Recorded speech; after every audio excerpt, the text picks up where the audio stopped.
Halo semuanya, selamat datang di channel Physics with Mr. Dana, sebuah channel di mana kita belajar fisika dengan cara melihat fisika lebih banyak daripada matematika. Di video kali ini kita akan membahas sebuah soal tentang tekanan zat dan penerapannya dalam kehidupan. Soal ini adalah soal IPA Fisika kelas 8, kurikulum 2013. Berikut soalnya. Seorang penyelam sedang menyelam pada kedalaman 2 meter di bawah permukaan air laut. Penyelam itu kemudian menyelam lagi pada kedalaman 4 meter karena menurutnya dapat memperbesar gaya Archimedes menjadi 2 kali semula, sehingga mempercepatnya untuk naik ke permukaan air laut, karena didorong oleh gaya Archimedes yang besar dari bawah. Apakah kamu setuju dengan apa yang dipikirkan oleh penyelam ini? Nah, untuk menjawab soal ini, kalian harus memahami konsep hukum Archimedes dengan baik. Soal ini menguji pemahaman kalian tentang hukum Archimedes. Apakah kalian sudah memahami gaya Archimedes dengan baik atau belum? Kalian dapat uji dari soal ini. Nah, sekarang saya akan menjelaskan sedikit tentang apa itu hukum atau gaya Archimedes. Misalkan ini adalah sebuah baskom yang berisi air. Kemudian ini adalah sebuah balok yang setengah bagiannya tercelup ke dalam air dan setengah bagiannya berada di permukaan air. Kalian pasti setuju bahwa balok ini bisa mengapung di atas permukaan air seperti ini karena didorong oleh sebuah gaya dari bawah. Gaya dorong ini kita sebut sebagai gaya Archimedes.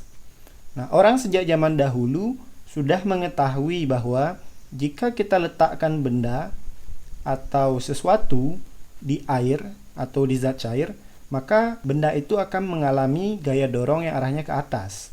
Nah, hal ini bahkan sudah diketahui oleh leluhur kita dari zaman dahulu.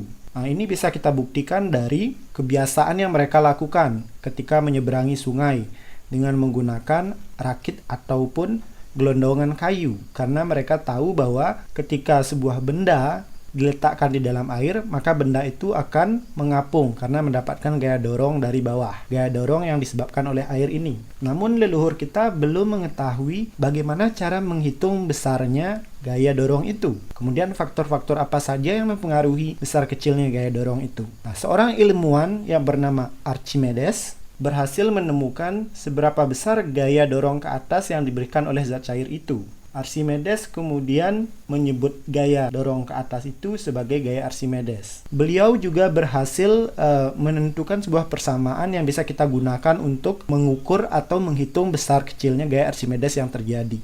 Nah, jadi Archimedes menemukan bahwa besarnya gaya dorong ke atas atau yang kita sebut sebagai gaya Archimedes itu bisa dihitung dengan sebuah persamaan, yaitu Rho G V, di mana Rho di sini adalah massa jenis zat cair itu, kemudian G ini adalah percepatan gravitasi bumi, dan V adalah volume benda yang tercelup.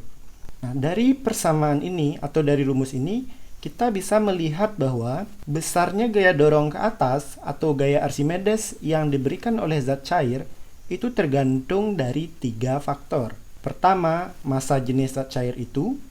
Kedua, percepatan gravitasi bumi. Dan faktor yang ketiga adalah volume benda yang tercelup. Di mana hubungan ketiga faktor ini dengan nilai dari gaya Archimedes itu semuanya berbanding lurus.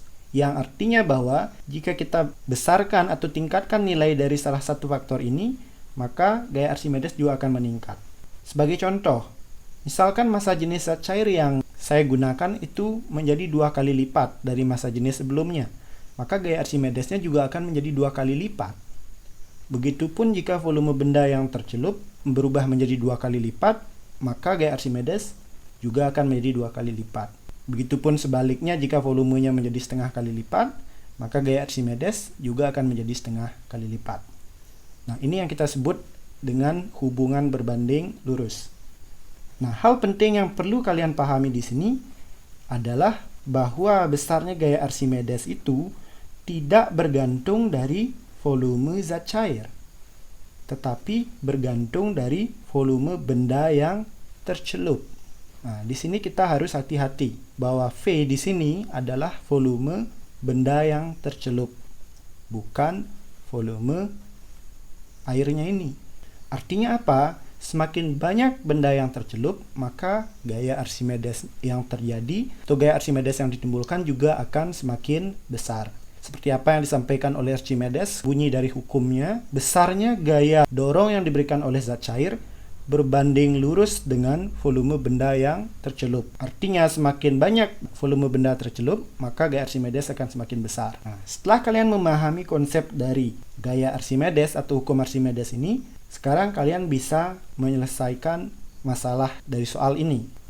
Kalau kita lihat di sini, penyelam tersebut awalnya menyelam pada kedalaman 2 meter di bawah permukaan air laut. Kemudian penyelam itu menyelam lagi pada kedalaman 4 meter karena menurutnya dapat memperbesar gaya Archimedes menjadi 2 kali semula, sehingga dapat mempercepatnya naik ke permukaan laut karena didorong oleh gaya Archimedes yang besar itu. Nah, sekarang kalau saya gambarkan sketsa kejadiannya, bentuknya mungkin seperti ini. Ini adalah permukaan air laut.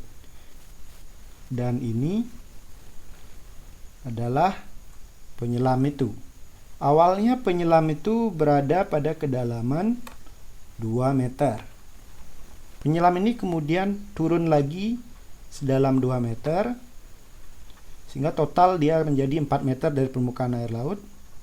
Karena dia berpikir dengan turun lagi sejauh 2 meter, di mana totalnya 4 meter, maka gaya Archimedes akan menjadi 2 kali lipatnya, sehingga nanti akan mendorong dia dengan gaya yang lebih besar ke atas, sehingga lebih cepat sampai ke permukaan.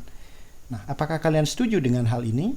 Untuk menjawab ini, kita harus kembali melihat konsep hukum atau gaya Archimedes. Apakah besar gaya Archimedes dipengaruhi oleh kedalaman zat cair? Kalau kita lihat dari rumusnya, tidak ada faktor kedalaman zat cair yang mempengaruhi besarnya gaya Archimedes.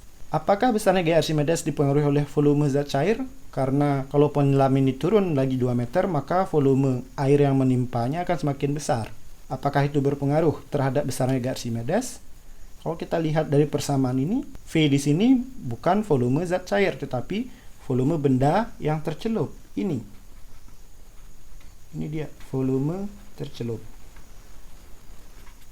Nah, kalau kita analisis gaya Archimedes pada kasus ini, di mana dalam hal ini penyelam inilah bendanya, maka gaya Archimedes di titik ini, di titik 2 meter ini, itu sebanding dengan volume total dari penyelam itu. Karena seluruh badan dari penyelam itu tercelup ke dalam air. Artinya, besarnya gaya Archimedes itu sebanding dengan volume total dari tubuh penyelam itu. Ketika penyelam itu turun lagi 2 meter, sehingga totalnya 4 meter dari permukaan, maka besarnya gaya Archimedes juga berbanding lurus dengan volume tubuh si penyelam. Nah, pertanyaannya sekarang adalah, apakah volume tubuh si penyelam ini bertambah atau berkurang ketika dia menyelam lebih dalam lagi 2 meter atau totalnya 4 meter? Jawabannya adalah tidak. Volume tubuh si penyelam itu nilainya tetap, karena baik di kedalaman 2 meter dan kedalaman 4 meter, volume tubuhnya sama-sama semua tercelup ke dalam air. Sehingga besarnya gaya Archimedes antara kedalaman 2 meter dan kedalaman 4 meter itu sama, tidak ada perbedaan. Kalau kita lihat faktor yang lain, rho, massa jenis zat cair, sama. Karena penyelam ini sama-sama berada di dalam air laut yang sama. Kalau kita lihat faktor yang kedua, yaitu G, percepatan gravitasi bumi, juga sama. Karena penyelam ini sama-sama berada di bumi, di tempat yang sama. Nah, jadi satu-satunya faktor yang mempengaruhi besar kecilnya gaya Archimedes di titik ini dan titik ini adalah volume benda yang tercelup. Dan volume benda di sini, dalam hal ini adalah penyelam, antara titik 2 meter dan titik 4 meter, sama nilainya, yaitu volume keseluruhan dari tubuh penyelam itu. Dengan demikian, kesimpulannya adalah besar gaya Archimedes di titik 2 meter atau di kedalaman 2 meter dengan gaya Archimedes di kedalaman 4 meter, itu nilainya sama besar. Sehingga, walaupun penyelam ini menyelam lebih dalam lagi, penyelam ini tidak akan mendapatkan gaya Archimedes menjadi 2 kali. Dia tidak akan mendapatkan itu. Jangankan menyelam 2 meter, walaupun dia menyelam lagi lebih dalam sampai 100 meter, gaya Archimedes yang dia alami akan sama besar dengan ketika dia menyelam di kedalaman 2 meter. Karena satu-satunya faktor yang mempengaruhi besarnya gaya Archimedes pada penyelam ini adalah volume tubuhnya, dan volume tubuhnya tetap sama, yaitu tercelup semuanya ke dalam air. Apakah kamu setuju dengan apa yang dipikirkan oleh penyelam ini? Jawabannya adalah tidak setuju. Karena besar gaya Archimedes di kedalaman 2 meter dan kedalaman 4 meter nilainya sama, bukan 2 kali semula. Itu. Demikian pembahasan soal kali ini. Semoga pembahasan soal ini bisa memperkuat pemahaman konsep kalian tentang gaya Archimedes. Sampai ketemu di video selanjutnya. Cheerio.